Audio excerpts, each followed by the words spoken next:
Hoy vamos a hablar del arrebatamiento de la Iglesia, más que nada de esta línea temporal, para explicar un poco por encima, ¿verdad?, todo lo que va a tener que acontecer y todo lo que, por ejemplo, aconteció durante esta línea temporal. Bueno, para comenzar a explicarlo, ¿no? Aquí tenemos al Señor Jesucristo, muriendo por todos nuestros pecados, obviamente. Ahí nos sustituyó, nosotros deberíamos haber muerto y fue el que murió por nuestros pecados. Entonces es por eso que ahora nuestros pecados no nos condenan, porque al que condenaron a la muerte fue a él, ¿no? Y por eso hemos quedado salvos de morir, ¿verdad?, en nuestros pecados, con nuestros pecados ligados a nuestra alma. Aquí tenemos, por ejemplo, aproximadamente 2000 años más tarde, ¿verdad?, que es lo que ha sucedido, por ejemplo, ¿no? Vemos aquí que hay como un árbol, bueno, esto es la higuera, es el pueblo, ¿verdad?, de Israel. Y bueno, básicamente aquí se está refiriendo a lo que dijo el Señor Jesús, ya que la higuera, ¿verdad?, es el pueblo de Israel y sabemos que no acontecerá, ¿verdad?, todo esto de aquí, no va a acontecer, ¿verdad?, sin que se cumpla la generación de Israel. O sea, ya cuando Israel haya cumplido la generación, ya se habrá cumplido todo esto, ¿no? Aquí tenemos que tener en cuenta, ¿verdad?, que Israel actualmente tiene 74 años. Tiene 74 años. Israel nació el 14 de mayo, ¿verdad?, del 1948. Y hasta hoy han pasado un total de 27.208 días, que en resumen son 74 años, 5 meses y 27 días. O sea, han pasado aproximadamente 74 años y medio, ¿verdad? Aproximadamente desde ese 14 de mayo. Y básicamente, por ejemplo, el Señor dijo claramente que no iba a pasar, ¿verdad?, esta generación hasta que todo esto acontezca, pero lo vamos a explicar más tarde. Primero vamos a ir a resumir, ¿verdad?, todo esto y luego vamos a comenzar a explicar. Aquí tenemos el arrebatamiento, ¿verdad?, el rapto. Todas estas flechillas pues es como una simbología de personas que obviamente han sido arrebatadas, están siendo arrebatadas. Y aquí tenemos lo que va a suceder próximamente. Obviamente cuando, según 2 de Tesalonicenses 2, que nos haya sido revelado, ¿verdad?, quién es el hombre de pecado, por ejemplo, ¿no?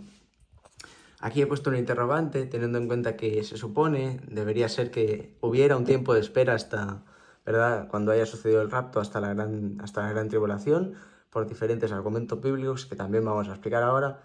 Y ya digo, esto puede ser que al final no haya ningún tiempo de espera, pero lo más normal referente a las escrituras es que sí lo haya. Entonces esto también lo vamos a tocar. Aquí tenemos la gran tribulación, 777, bueno, 7 sellos, 7 trompetas, 7 copas de la ira, un total de 21 juicios de Dios, tribulación la cual nunca la ha habido. Básicamente, pues esto es lo que la gente le llama el apocalipsis, ¿no? Aunque sabemos que el apocalipsis, de hecho, comienza desde aquí, desde que la primera iglesia comenzó en la tierra, ¿no? Porque se van nombrando las distintas iglesias en la tierra hasta llegar a la última, que es la de la Odisea. Bueno, no sé, hay diferentes iglesias como la de Esmirna, Éfeso, ¿no?, en Pérgamo, etcétera, etcétera. Bueno, aquí tenemos, ¿verdad?, a la mitad de la tribulación, porque la tribulación va a durar un total de 7 años. También hay argumentos bíblicos para ello. A la mitad de la tribulación, a la mitad de los 7 años, a la mitad de la semana, por ejemplo, como dice el versículo de Daniel, pues son 3,5 años. Aquí es donde el anticristo va a morir y es donde la bestia, ¿verdad?, le va a poseer su cuerpo. También vamos a explicar el porqué con argumentos bíblicos de todo esto. Y aquí tenemos obviamente la segunda venida de nuestro Señor Jesucristo, ¿verdad?, pues con todos los salvos de los santos del Antiguo Testamento, la Iglesia y los mártires, ¿no?, del Nuevo Testamento, obviamente, porque es el Nuevo Testamento, ¿no? Los mártires de la Gran Tribulación, ¿no? Entonces, para ir explicando un poco todo esto, vamos a tener obviamente que tomar la Biblia, ¿vale?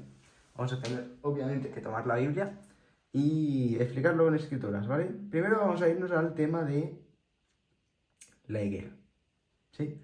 Primero vamos a irnos a este tema de aquí, de la higuera. Por ejemplo, en Mateo 24:32, dice así: y de la higuera aprended la parábola. Cuando su rama ya se pone tierna y echa las hojas, sabéis que el verano está cerca, sabéis que Cristo está cerca. Entonces tenemos que tener en cuenta que ya la higuera tiene sus años, ya Israel tiene sus años. que ha cumplido 74 años ya, el pasado 14 de mayo, y bueno, estamos muy cerca de que todo esto acontezca, como dice este pasaje de aquí. En verdad os digo, en verdad os digo que no pasará esta generación hasta que todo esto suceda. El Señor se está refiriendo hasta que todo esto suceda. Hasta que todo esto suceda. Entonces, según las Escrituras, esto es algo que se tiene que tener en cuenta. Una generación son 80 años. Y tenemos que tener en cuenta que 74 más 7, que es lo que duraría la gran tribulación, ya no dan 80 años justos, ya dan 81.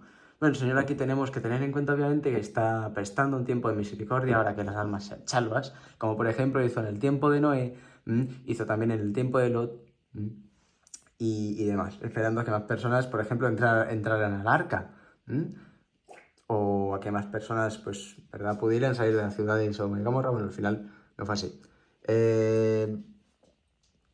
Comentado este tema, del tema de la higuera y demás, vamos a ir ahora a Mateo 24:37, ¿verdad? Hablando de los días de Noé, porque como en los días de Noé, así será la venida del Hijo del Hombre.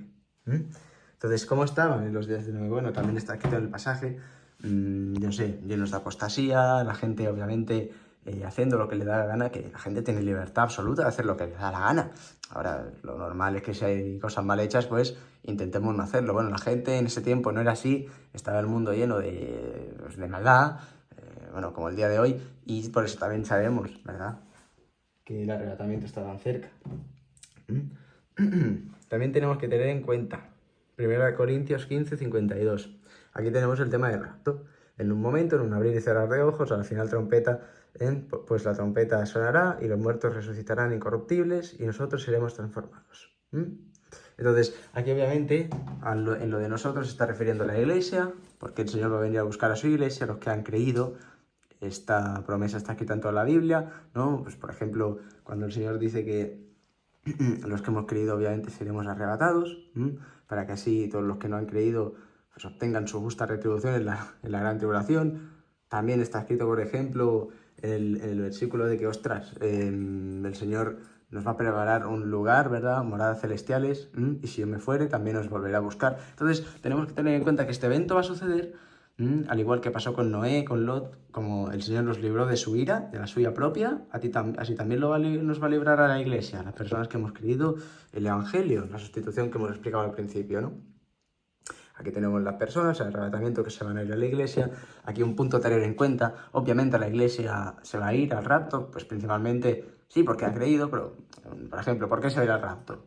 Una condición más, ¿no? Porque tiene el Espíritu Santo de la promesa, porque están vivos espiritualmente, la gente que ha creído, obviamente.